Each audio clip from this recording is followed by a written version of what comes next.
بسم اللہ الرحمن الرحیم۔ چار چیزیں جس گھر میں داخل ہو جاتی ہیں تو وہ گھر برباد ہو جاتا ہے۔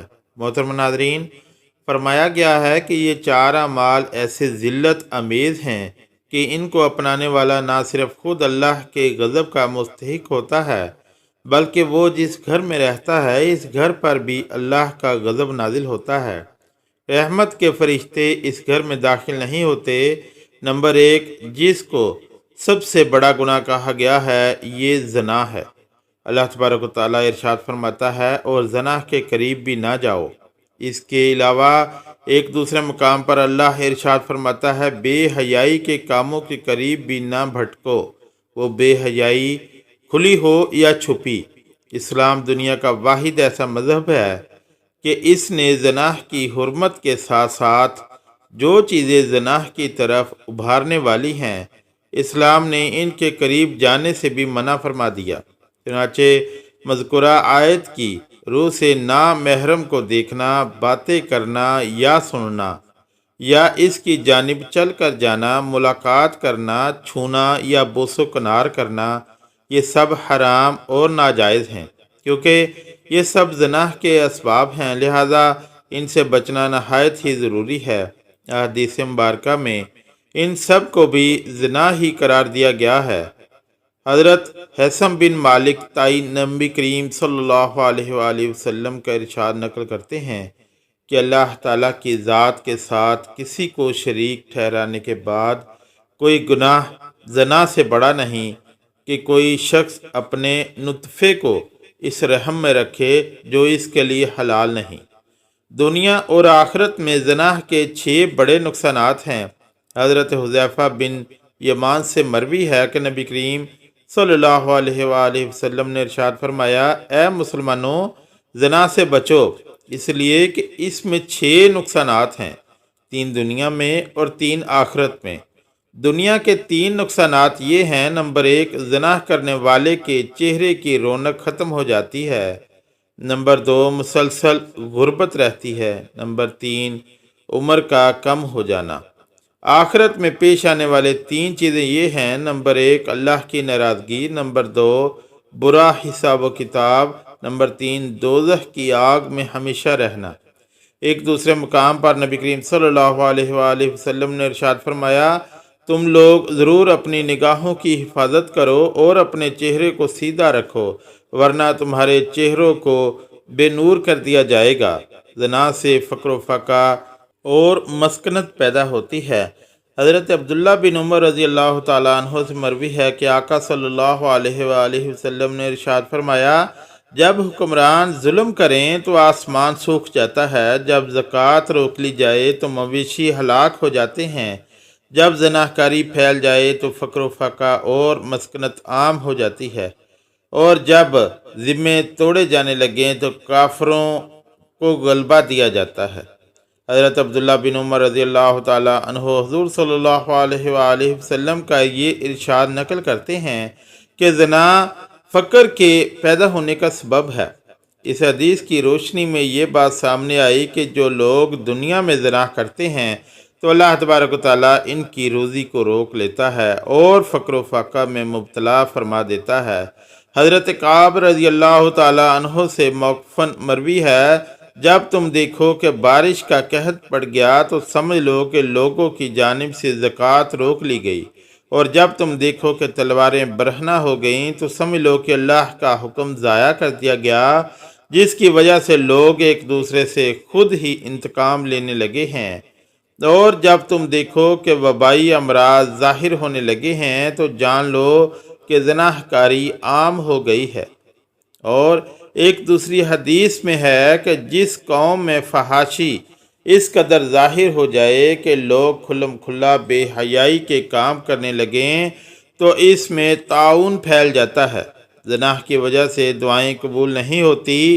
ایک روایت میں ہے حضرت عثمان بن ابی عاص ثقفی حضور صلی اللہ علیہ وآلہ وسلم سے روایت کرتے ہیں کہ آسمان کے دروازے نصف شب میں کھول دیے جاتے ہیں اور ایک پکارنے والا ندا لگاتا ہے کوئی مانگنے والا ہے کہ اس کی دعا قبول کی جائے، کوئی سوال کرنے والا ہے کہ اس کو عطا کیا جائے، کوئی مصیبت میں مبتلا ہے کہ اس کی تکلیف دور کی جائے۔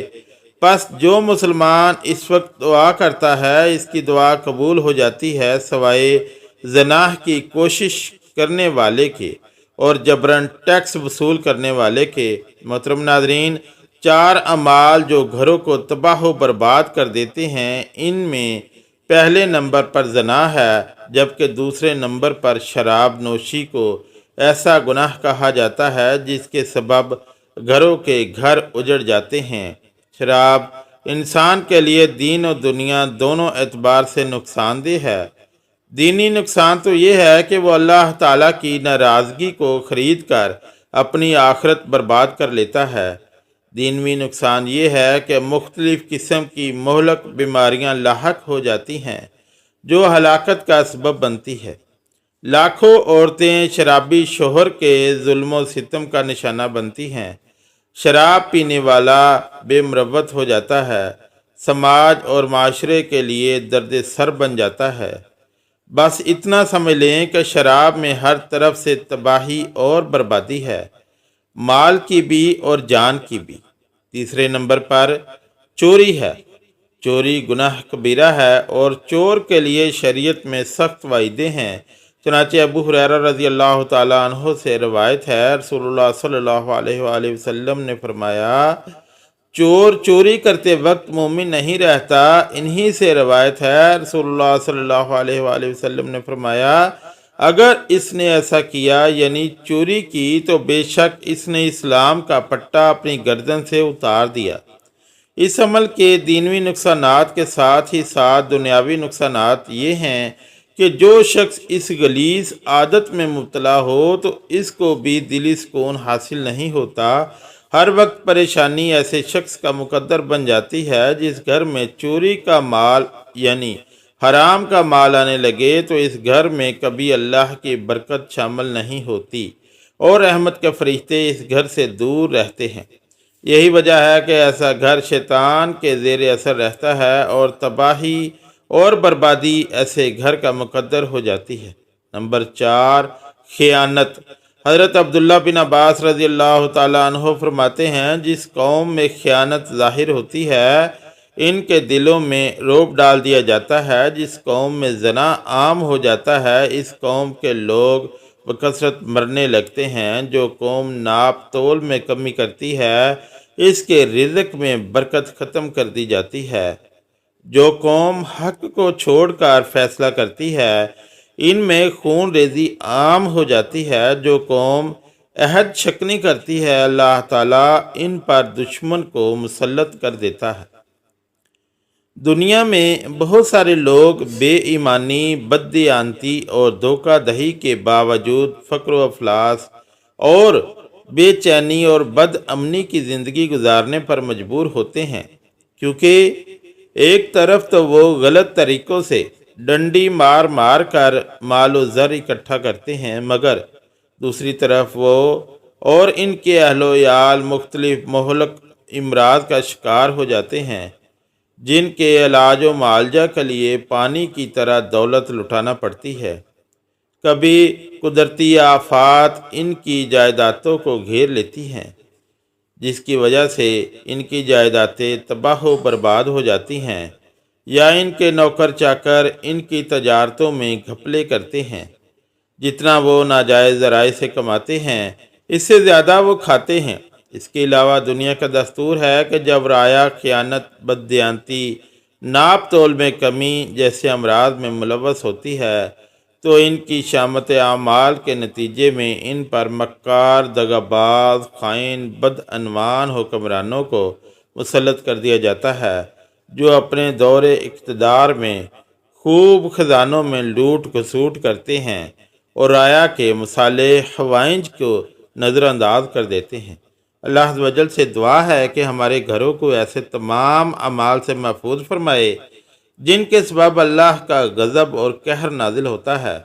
اے اللہ، ہمیں ان لوگوں کے راستے پر چلنے کی توفیق عطا فرما جن پر تو نے انعام کیا، نہ کہ ان لوگوں کے راستے پر جن پر تیرا غضب نازل ہوا۔ آمین یا رب العالمین۔ ویڈیو اچھی لگی تو چینل کو لائک اور سبسکرائب ضرور کریں۔ شکریہ۔ اللہ حافظ۔